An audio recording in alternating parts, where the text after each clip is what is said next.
things, frankly, you're not supposed to learn yet. And you might say, well, Al, why would you be blessed with this information from the future? And I can answer that.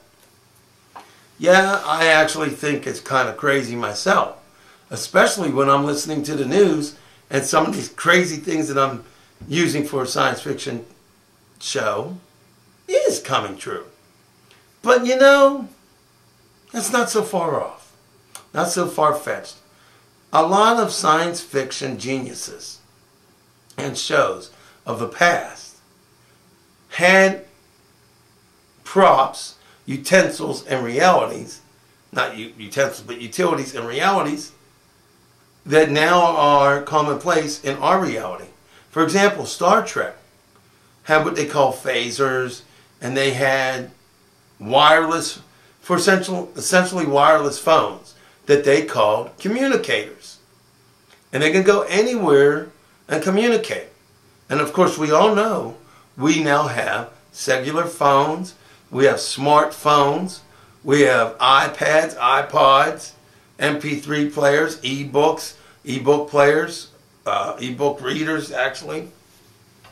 And so a lot of what was in old-time science fiction series or even Star Wars and stuff like that, some of that stuff, a couple of those things are real.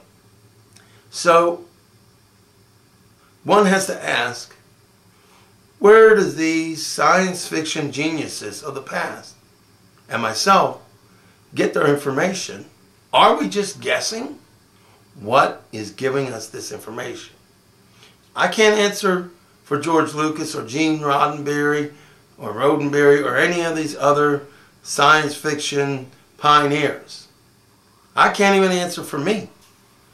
All that I do know is that when I speak as the clone, and I speak about the great occurrence and this utopian society, not only is it coming, but you yourself can play a big role in it. And you might think, well, if life in the universe becomes paradise, what is heaven? Well, as I said, in the form of the role of the clone, I've told you before, I will tell you again. Paradise is 1 trillion times better than even what the great occurrence brings to the universes. I guess it would be sort of like, we'll say what happens with a great occurrence causes a mini or microscopic paradise. But compared to our realities today, it's paradise. But yeah, you want to go to heaven someday. And you know what? I'm going to tell you something that every single religion on the face of the earth may get angry with me. And this is not the smartest thing I should be doing. I've already angered politicians. Yeah, in the past and in the future I will also. But now I'm going to tell you something about atheists. Every religion on earth believes that atheists have no chance of getting into heaven. And it's because they don't believe in heaven. They don't have scientific proof. Well, let me just give a message to the atheists. You may not have proof yet, but when a great occurrence occurs, you will have all the proof you have ever needed. And yeah, there is a God. But to the other religions out there around the globe, I have something very frightening to tell you.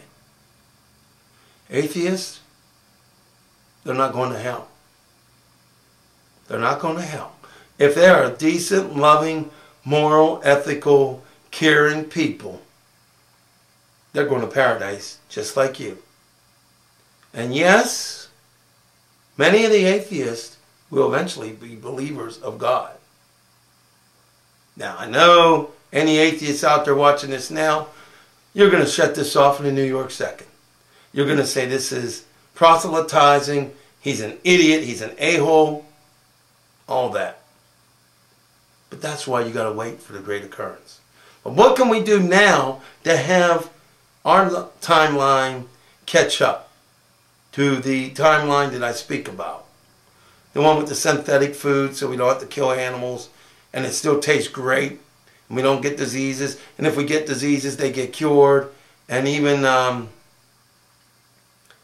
things like progoria or paragoria that makes babies old, that will be cured. And all these wonderful things. And when I spoke about As the Clone, I talked to you about, you know, there's going to be a race by every corporation to actually race to help as many people as they can.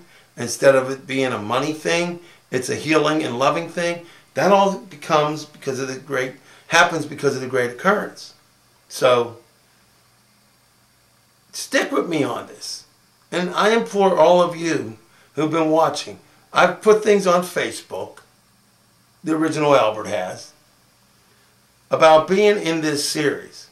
We are going to take this series and explore theories, fun, excitement, and ideas that will have you having fun, thinking in ways you've never had, and actually taking physical actions in your real life that's going to improve your life and improve this world here in 2012, 13, 14, 15, 16, 17, 18, 19, 20, 21, 22, 23, 24, 25, 26, 27, and so on and so forth.